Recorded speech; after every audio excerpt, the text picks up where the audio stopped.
गुढीपाडव्याच्या नववर्षाच्या तुम्हा सर्वांना हार्दिक हार्दिक शुभेच्छा. हे वर्ष तुम्हाला सुखाचं, समाधानाचं आणि शांतीचं जावो. भरभराटीचं तुमच्या सर्व इच्छा पूर्ण करा. आज आपण साऊथ इंडियन पायसम बनवणार आहोत. पायसम बनवण्यासाठी मी मुगाची डाळ 2 टेबलस्पून आणि साबुदाणा 2 टेबलस्पून घेतलेला आहे. हे स्वच्छ पाण्यानं धुवून घेऊन त्याला मी भिजत टाकत आहे 1 तासासाठी. 1 तास भिजल्यानंतर आपण ते कुकरच्या एका मी डब्यात हे काढून घेत आहे आणि याला 3 शिट्या देत आहे. 3 शिटीनंतर साबुदाणा आणि मुगाची डाळीची अशी ही पेस्ट तयार झालेली आहे. ही आता आपण चांगली घटलून घ्यायची आहे बरं का ह्या चमच्यानं. ह्याला काही जास्त त्रास नाही आहे. हे व्यवस्थित शिजलेलं आहे आणि एकजीव झालेलं आहे. फक्त ह्याच्या एकजीव करायचं. आता एक मी भांडं ठेवत आहे आणि त्यात हे तूप घालत आहे 2-3 चमचे.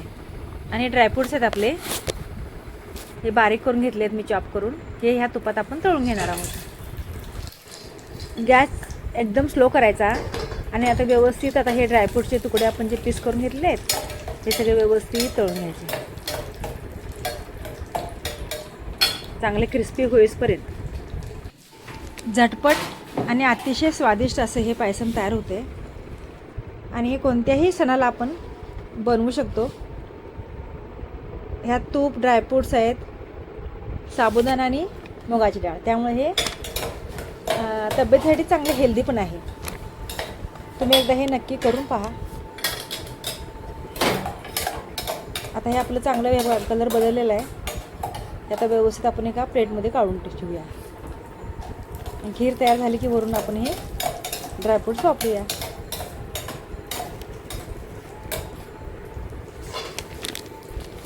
साधारण थोडासा ब्राउनिश कलर आला की काढायचं. आता इथं मी दूध घेतलेलं आहे अर्धा लिटर. त्यात ही वेलची पूड घातलेली आहे आणि आपली डाळ आणि साबुदाण्याची पेस्ट मी आता ह्या दुधात घालून, गॅस माझा अगदी स्लो आहे त्यावरतीच मी हे सगळं मिश्रण एकजीव करून घेत आहे. अगदी छान मलईदार अशी खीर तयार होत्या आणि पटकन होत्या आणि खीर सगळ्यांनाच आवडते. ह्यात मी साखरेऐवजी गूळ घालणार आहे. तर आता ह्या खिरीला आपण चांगलं शिजवून घेऊया. आता आपलं डाळ आणि साबुदाणा तर चांगला अगदी व्यवस्थित शिजलेलाच आहे, पण तरी पण 1 मिनिट 2 मिनिट आपण ह्याला उकळी काढून घेऊ. थंड झाल्यानंतर गूळ बारीक करून घ्यायचा आणि ह्या गुळात ही थंड झालेली खीर थोडीशी थंड करायची. दूध आणि गरम दूध जर गुळात जर घातलं तर खीर फाटण्याची शक्यता असते, म्हणून थोडंसं ह्याचं टेम्परेचर कमी करायचं, आपल्या हाताला सोसल असं, आणि मग ह्या गुळात आपण ती खीर थोडीशी घालायची आणि मिक्सरला लावून घ्यायची. हे मिश्रण मिक्सरला लावून घ्यायचं आणि ह्या खीरीत नंतर ते मिसळायचं. हे बघा, हे असं एकजीव झालेलं आहे. आता आपण हे खिरीच्या भांड्यात हे मिश्रण टाकून घेऊया. सगळं व्यवस्थित हलवून ढवळून घ्यायचं आणि आता एका बाउलमध्ये आपण ही खीर काढणार आहे.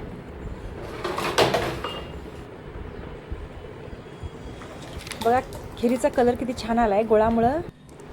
माझा हा व्हिडिओ जास्तीत जास्त लोकांपर्यंत शेअर करा. हे बघा, आता हे ड्रायफ्रूट्स आपण वरतून व्यवस्थित घालून घेऊ. माझ्या चॅनलला सबस्क्राईब करा आणि लाईक करा. धन्यवाद.